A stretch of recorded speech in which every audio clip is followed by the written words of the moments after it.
So, good afternoon, everyone. Today we will discuss about the bipolar, the era after Second World War.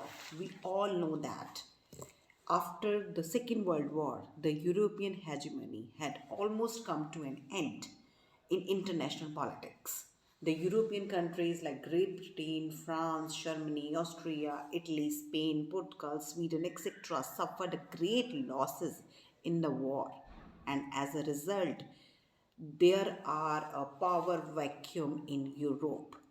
ਸੋ ਕਹਿਣ ਦਾ ਭਾਵ ਇਹ ਹੈ ਕਿ ਦੋ ਧਰੁਵੀ ਜਿਹੜੀ ਸਿਸਟਮ ਹੈ ਵਿਵਸਥਾ ਹੈ after the second world war start ਹੋਈ। ਉਸ ਦੌਰਾਨ ਯੂਰੋਪੀਅਨ ਕੰਟਰੀਜ਼ ਜਿਹੜੀਆਂ ਸੀਗੀਆਂ ਉਹਨਾਂ ਦੇ ਵਿੱਚ ਪਾਵਰ ਵੈਕਿਊਮ ਹੋਇਆ ਕਿ ਇੰਟਰਨੈਸ਼ਨਲ ਪੋਲੀਟਿਕਸ ਦੇ ਵਿੱਚ ਸਭ ਤੋਂ ਜ਼ਿਆਦਾ ਅਗਰ ਲਾਸ ਹੋਇਆ ਤੇ ਯੂਰਪ ਨੂੰ ਹੋਇਆ during the second world war. ਜਦੋਂ ਵਰਲਡ ਵਾਰ ਖਤਮ ਹੋਇਆ, ਦੂਸਰੇ ਵਰਲਡ ਵਾਰ ਤੋਂ ਬਾਅਦ ਯੂਰੋਪੀਅਨ ਕੰਟਰੀਜ਼ ਨੇ ਆਪਣੇ ਆਪ ਨੂੰ ਜਿਹੜਾ ਸੀਗਾ ਉਹ ਕਈ ਜਿਹੜੇ ਹਿੱਸਿਆਂ 'ਚ ਵੰਡ ਲਿਆ। ਉਸ ਟਾਈਮ 'ਤੇ ਦੋ ਬਲੌਕਸ ਸਾਹਮਣੇ ਆਏ, ਇੱਕ ਸੀਗਾ ਅਮਰੀਕਨ ਬਲੌਕ ਅਤੇ ਦੂਸਰਾ ਸੀਗਾ ਸੋਵੀਅਤ ਬਲੌਕ। ਅਮਰੀਕਨ ਬਲੌਕ ਜਿਹੜਾ ਸੀਗਾ ਇਹਨਾਂ ਦੇ ਅਲੱਗ-ਅਲੱਗ ਹੋਣ ਦਾ ਡਿਫਰੈਂਸ ਹੋਣ ਦਾ ਜਾਂ ਅਲੱਗ-ਅਲੱਗ ਹੋਣ ਦਾ ਰੀਜ਼ਨ ਹੀ ਇਹ ਸੀਗਾ ਕਿ ਇਹਨਾਂ ਨੂੰ after second world war Europe ਦੇ ਵਿੱਚ ਜਦੋਂ ਯੂਰਪ ਨੇ ਆਪਣੀ ਪੋਲੀਟਿਕਸ ਨੂੰ ਪੂਰੀ ਤਰ੍ਹਾਂ ਤਬਾਹ ਕਰ ਲਿਆ, ਉਸ ਟਾਈਮ 'ਤੇ ਇਹਨਾਂ ਦੋ ਆਈਡੀਓਲੋਜੀਜ਼ ਨੂੰ ਮੌਕਾ ਮਿਲ ਗਿਆ ਆਪਣੇ ਆਪ ਨੂੰ ਸਪਰੈਡ ਕਰਨ ਦਾ। ਜਿਹੜਾ ਅਮਰੀਕਨ ਬਲੌਕ ਸੀਗਾ ਉਹ ਕੈਪੀਟਲਿਸਟ ਨੂੰ ਜਿਹੜਾ ਸੀਗਾ ਫੇਵਰ ਕਰਦਾ ਸੀਗਾ ਅਤੇ ਜਿਹੜਾ ਸੋਵੀਅਤ ਬਲੌਕ ਸੀਗਾ ਉਹ ਕਮਿਊਨਲਿਜ਼ਮ ਨੂੰ ਜਿਹੜਾ ਸੀਗਾ ਉਹ ਪ੍ਰਮੋਟ ਕਰਨ ਦੇ ਹੱਕ ਦੇ ਵਿੱਚ ਸੀਗਾ। ਸੋ ਇਸ ਦੌਰਾਨ ਕੋਲਡ ਵਾਰ ਸ਼ੁਰੂ ਹੋਇਆ ਇਹਨਾਂ ਦੋਨੋਂ ਕੰਟਰੀਜ਼ ਦੇ ਵਿੱਚ। ਦੋਨੋਂ ਕੰਟਰੀਜ਼ ਕੋਲਡ ਵਾਰ ਦਾ ਮਤਲਬ ਹੈ ਕਿ ਜਿੱਥੇ ਦੋ ਲੜਾਈਆਂ, ਦੋ ਸ਼ਕਤੀਆਂ ਆਪਸ ਦੇ ਵਿੱਚ ਫਿਜ਼ੀਕਲੀ ਤੌਰ 'ਤੇ ਵਾਰ ਨਹੀਂ ਕਰਦੀਆਂ, ਬਲਕਿ ਇੱਕ ਦੂਜੇ ਨੂੰ ਦਿਮਾਗੀ ਯੁੱਧ ਦੇ ਤੌਰ 'ਤੇ ਦਿਮਾਗੀ ਤੌਰ 'ਤੇ ਹਰਾਉਣ ਦੀ ਕੋਸ਼ਿਸ਼ ਕਰਦੀਆਂ ਨੇ। ਇਹ ਉਹ ਦੌਰ ਸੀ ਜਦੋਂ ਵਿਆਪਕ ਮਾਤਰਾ ਦੇ ਵਿੱਚ ਵੈਪਨਸ ਖਰੀਦੇ ਗਏ। ਇਹ ਉਹ ਦੌਰ ਸੀ ਜਦੋਂ ਨਿਊਕਲੀਅਰ ਪਾਵਰਸ ਐਗਜ਼ਿਸਟ ਹੋਈਆਂ। USA ਐਂਡ USSR ਇਹ ਦੋ ਇਹੋ ਜਿਹੇ ਬਲੌਕ ਸੀ, ਦੋ ਇਹੋ ਜਿਹੀਆਂ ਆਈਡੀਓਲੋਜੀਜ਼ ਸੀਗੀਆਂ ਜਿਨ੍ਹਾਂ ਨੇ ਉਸ ਟਾਈਮ 'ਤੇ ਆਪਣੇ ਆਪ ਨੂੰ ਸਪਰੈਡ ਕਰਨ ਦਾ ਕੋਈ ਮੌਕਾ ਨਹੀਂ ਛੱਡਿਆ। ਸੋ ਇਸ ਨੂੰ ਆਪਾਂ ਇੱਕ ਚਾਰਟ ਦੇ ਦੌਰਾਨ ਸਮਝਣ ਦੀ ਕੋਸ਼ਿਸ਼ ਕਰਾਂਗੇ। ਸੋ ਇਹ ਚਾਰਟ ਦਰਸਾਉਂਦਾ 1945 ਤੋਂ ਲੈ ਕੇ 1955 ਦੇ ਬਾਈਪੋਲਰ ਸਿਸਟਮ ਨੂੰ, ਜਿੱਥੇ ਦੋ ਸੈਂਟਰ ਪਾਵਰ ਸੀਗੀਆਂ, ਇੱਕ ਸੀਗਾ ਅਮਰੀਕਨ ਬਲੌਕ ਅਤੇ ਦੂਸਰਾ ਸੋਵੀਅਤ ਬਲੌਕ। ਇਸ ਨੂੰ ਵੈਸਟਰਨ ਬਲੌਕ, ਅਮਰੀਕਨ ਨੂੰ ਵੈਸਟਰਨ ਬਲੌਕ ਵੀ ਕਿਹਾ ਜਾਂਦਾ ਹੈ ਅਤੇ ਸੋਵੀਅਤ ਨੂੰ ਈਸਟਰਨ ਬਲੌਕ ਵੀ ਕਿਹਾ ਜਾਂਦਾ ਹੈ। ਉਹ ਬਲੌਕ ਇਸ ਕਰਕੇ ਕਿਹਾ ਜਾਂਦਾ ਹੈ ਕਿਉਂਕਿ ਜਿਹੜੀਆਂ ਯੂਰਪ ਦੀਆਂ ਵੈਸਟਰਨ ਕੰਟਰੀਜ਼ ਸੀਗੀਆਂ ਉਹ ਅਮਰੀਕਨ ਵੱਲ ਹੋ ਗਈਆਂ ਅਤੇ ਸੋਵੀਅਤ ਵੱਲ ਜਿਹੜੀਆਂ ਸੀਗੀਆਂ ਉਹ ਈਸਟਰਨ ਬਲੌਕ ਹੋ ਗਈਆਂ। ਅਤੇ ਇਹਨਾਂ ਦੇ ਬਹੁਤ ਸਾਰੇ, ਅਮਰੀਕਾ ਦੇ ਵੀ ਬਹੁਤ ਸਾਰੇ ਮਿਲਟਰੀ ਅਲਾਇੰਸਿਸ ਸੀਗੇ, ਨਾਟੋ, C2, OAS, ਐਂਜਸ, ਔਰ ਸੋਵੀਅਤ ਦਾ ਇੱਕੋ ਹੀ military alliance C, that was the ਵਾਰਸਾ packet. ਸੋ ਜਿਹੜਾ ਇਹ ਈਰਾ ਸੀ, ਇਹ ਮਾਹੌਲ ਸੀ ਇਸ ਟਾਈਮ 'ਤੇ ਹਰ ਇੱਕ ਕੰਟਰੀ, ਹਰ ਇੱਕ ਦੇਸ਼ ਦੇ ਵਿੱਚ ਇਹੀ ਮਾਹੌਲ ਸੀਗਾ ਕਿ ਤੀਸਰਾ ਵਿਸ਼ਵ ਯੁੱਧ ਅਗਰ ਹੋਏਗਾ ਤਾਂ ਸ਼ਾਇਦ ਇਹਨਾਂ ਦੋਨੋਂ ਕੰਟਰੀਜ਼ ਦੇ ਵਿਚਕਾਰ ਹੀ ਹੋਏਗਾ। ਸੋ ਇਹ ਸਾਰੀਆਂ ਸਿਚੁਏਸ਼ਨਸ ਜਿਹੜੀਆਂ ਸੀਗੀਆਂ ਇਹ ਕੋਲਡ ਵਾਰ ਦੇ ਟਾਈਮ 'ਤੇ ਜਿਹੜੀਆਂ ਸੀਗੀਆਂ ਉਹ ਹੋਈਆਂ। So there are the different NATO and Warsaw pact ਜਿਨ੍ਹਾਂ ਦੇ ਵਿੱਚ ਆਪਸ ਦੇ ਵਿੱਚ ਕੰਪੈਰੀਜ਼ਨ ਜਿਹੜਾ ਸੀਗਾ ਉਹ ਚੱਲਦਾ ਰਿਹਾ। ਬਹੁਤ ਵਿਆਪਕ ਪੱਧਰ ਦੇ ਉੱਤੇ ਹਥਿਆਰ ਜਿਹੜੇ ਸੀਗੇ ਉਹ ਖਰੀਦੇ ਗਏ। ਇਹ ਕਿਉਂ ਹੋਇਆ, ਇਹਦਾ ਰੀਜ਼ਨ ਕੀ ਸੀਗਾ, ਇਹ ਦੋਨੋਂ ਆਈਡੀਓਲੋਜੀਜ਼ ਆਪਣੇ ਆਪ ਨੂੰ ਸਪਰੈਡ ਕਰਨ ਦੇ ਵਿੱਚ ਕਿਵੇਂ ਕਾਮਯਾਬ ਹੋਈਆਂ, ਕੀ ਕਾਰਨ ਸੀ ਕੋਲਡ ਵਾਰ ਦੇ, ਉਹ ਆਪਾਂ ਪੜ੍ਹਾਂਗੇ। The Soviet Union wanted to spread its ideologies of communalism worldwide, which armed the American who had followed the democracy। ਪਹਿਲਾ ਰੀਜ਼ਨ ਇਹ ਸੀਗਾ ਕਿ ਦੋਨੋਂ ਹੀ ਆਈਡੀਓਲੋਜੀਜ਼ ਜਿਹੜੀਆਂ ਸੋਵੀਅਤ ਸੀਗੀ ਉਹ ਕਮਿਊਨਿਜ਼ਮ ਔਰ ਜਿਹੜੀ ਅਮਰੀਕਨ ਬਲੌਕ ਸੀਗਾ ਉਹ ਆਪਣੀ ਕੈਪੀਟਲਿਜ਼ਮ ਆਈਡੀਓਲੋਜੀ ਨੂੰ ਪੂਰੀ ਤਰ੍ਹਾਂ ਪੂਰੇ ਦੇਸ਼ ਦੇ ਵਿੱਚ, ਜਿਹੜਾ ਪੂਰੇ ਵਰਲਡ ਦੇ ਵਿੱਚ ਸਪਰੈਡ ਕਰਨਾ ਚਾਹੁੰਦਾ ਸੀਗਾ।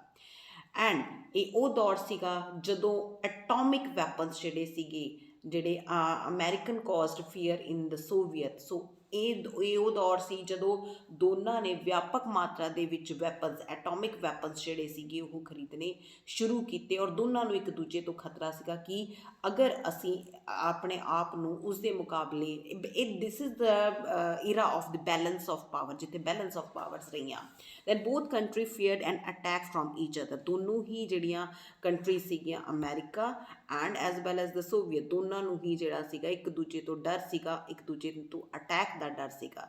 ਸੋ ਇਹ ਸਾਰੇ ਜਿਹੜੇ ਰੀਜ਼ਨਸ ਸੀਗੇ, ਇਹਨਾਂ ਨੇ ਆਪਣੇ ਆਪ ਨੂੰ, ਆਪਣੇ ਆਪ ਦੇ ਵਿੱਚ ਇੱਕ ਚੀਜ਼, ਇੱਕ ਇਰਾ ਜਿਹੜਾ ਸੀਗਾ ਉਹ ਕੋਲਡ ਵਾਰ ਦਾ ਇਰਾ ਸ਼ੁਰੂ ਕਰ ਦਿੱਤਾ। Decline of the power of European nation, European nations ਦੀਆਂ ਜਿਹੜੀਆਂ ਪਾਵਰ ਸੀਗੀਆਂ ਡਿਕਲਾਈਨ ਹੋ ਗਈਆਂ, ਪੂਰੀ ਤਰ੍ਹਾਂ ਖਤਮ ਹੋ ਗਈਆਂ, ਜਿਸ ਦੇ ਕਾਰਨ ਇਹਨਾਂ ਦੋਨੋਂ ਆਈਡੀਓਲੋਜੀਜ਼ ਨੇ ਆਪਣੇ ਆਪ ਨੂੰ ਪੂਰੀ ਤਰ੍ਹਾਂ ਸਪਰੈਡ ਕਰਨਾ ਸ਼ੁਰੂ ਕਰ ਦਿੱਤਾ।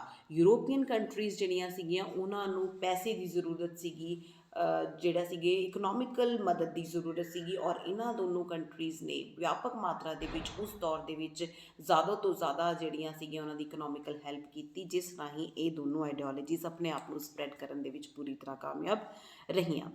ਅਤੇ ਇਹ ਇਰਾ ਜਿਹੜਾ ਸੀਗਾ ਕੋਲਡ ਵਾਰ ਦਾ ਇਰਾ ਸੀਗਾ, ਇਹਦਾ ਐਂਡ ਕਿਵੇਂ ਹੋਇਆ? In 1991 the cold war come to an end. There was many reason ਜਿਨ੍ਹਾਂ ਦੇ ਕਾਰਨ ਇਹ ਕੋਲਡ ਵਾਰ ਦਾ ਐਂਡ ਹੋਇਆ। Number 1, in eastern country many peoples did not want to the USSR to control their countries. Eastern ਜਿਹੜੀਆਂ country ਸੀਗੀਆਂ, ਜਿਹੜੀਆਂ USSR ਵੱਲ ਸੀਗੀਆਂ, ਉਹਨਾਂ ਦੇ ਵਿੱਚ ਨੈਸ਼ਨਲਿਜ਼ਮ ਦੀ ਭਾਵਨਾ ਆ ਗਈ, ਔਰ ਬਹੁਤ ਸਾਰੀ ਕੰਟਰੀਜ਼ ਨੇ ਇਹ ਆਵਾਜ਼ ਉਠਾਈ ਕਿ we don't want to be a part of USSR, ਵੀ ਅਸੀਂ ਹੁਣ ਆਪਣਾ ਸੈਲਫ ਡਿਸੀਜ਼ਨ ਲਵਾਂਗੇ, ਹੁਣ ਅਸੀਂ ਆਪਣੇ ਆਪ ਨੂੰ ਸੋਵਰਨ ਕੰਟਰੀਜ਼ ਬਣਾਉਣਾ ਚਾਹੁੰਦੇ ਹਾਂ। ਸੋ ਇਸ ਕਰਕੇ ਅਸੀਂ USSR ਦਾ ਪਾਰਟ ਨਹੀਂ ਬਣਨਾ ਚਾਹੁੰਦੇ। By the late of 1980 the USSR was facing many economical problems. ਇਹਨਾਂ ਦੋਨੋਂ ਵਿਚਾਰਧਾਰਾਵਾਂ ਦੇ ਵਿੱਚ ਅਮੈਰੀਕਾ ਔਰ ਸੋਵੀਅਤ ਦੇ ਵਿੱਚ, ਸੋਵੀਅਤ ਜਿਹੜਾ ਸੀਗਾ ਸਭ ਤੋਂ ਪਹਿਲਾਂ ਪੈਰ ਪਿੱਛੇ ਖਿੱਚਣੇ ਸ਼ੁਰੂ ਕੀਤੇ, ਬਿਕੋਜ਼ ਬਹੁਤ ਲੰਬੇ ਟਾਈਮ ਤੱਕ 1980 ਦੇ ਵਿੱਚ ਇਹੋ ਜਿਹਾ ਟਾਈਮ ਆਇਆ ਜਦੋਂ ਜਿਹੜਾ USSR ਸੀਗਾ ਉਹਦੀ ਇਕਨੋਮਿਕਲ ਕੰਡੀਸ਼ਨਸ ਜਿਹੜੀਆਂ ਸੀਗੀਆਂ ਉਹ ਇੰਨੀਆਂ ਜ਼ਿਆਦਾ ਚੰਗੀਆਂ ਨਹੀਂ ਰਹੀਆਂ, and peoples in Soviet Union were unhappy with the government of its failure to meet the peoples needs. ਕਿਉਂਕਿ ਤੀਸਰਾ ਰੀਜ਼ਨ ਇਹ ਰਿਹਾ ਕਿ ਸੋਵੀਅਤ ਯੂਨੀਅਨ ਦੇ ਵਿੱਚ ਜਿੰਨੇ ਵੀ ਲੋਕ ਸੀ, ਜਿੰਨੇ ਵੀ ਕੰਟਰੀ ਸੀਗੀਆਂ, ਉਹ ਅਨਹੈਪੀ ਹੋਈਆਂ, ਬਿਕੋਜ਼ ਉਹਨਾਂ ਦੀ ਗਵਰਨਮੈਂਟ ਜਿਹੜੀ ਸੀਗੀ ਉਹਨਾਂ ਦੀਆਂ ਜਿਹੜੀਆਂ ਨੀਡਸ ਸੀਗੀਆਂ ਉਹਨਾਂ ਨੂੰ ਫੁਲਫਿਲਮੈਂਟ ਕਰਨ ਦੇ ਵਿੱਚ ਪੂਰੀ ਤਰ੍ਹਾਂ ਫੇਲ ਹੋ ਚੁੱਕੀ, due to the economical problem, due to the economic crisis, the reforms of introduced by the caused by new problems। there are so many problems, there are so many reasons। ਸਭ ਤੋਂ ਵੱਡਾ reason ਸੀਗਾ China the. China and Soviet ਜਿਹੜੀਆਂ ਸੀਗੀਆਂ ਉਹਨਾਂ ਦੀਆਂ ਜਿਹੜੀਆਂ controversies ਜਿਹੜੀਆਂ ਸੀਗੀਆਂ ਉਹ ਲਗਾਤਾਰ ਵੱਧ ਰਹੀਆਂ ਸੀਗੀਆਂ, ਜਿਸ ਕਰਕੇ ਹੌਲੀ ਜਿਹੜਾ ਸੀਗਾ USSR ਆਪਣੇ ਡਿਕਲਾਈਨ ਵੱਲ ਚੱਲਦਾ ਰਿਹਾ।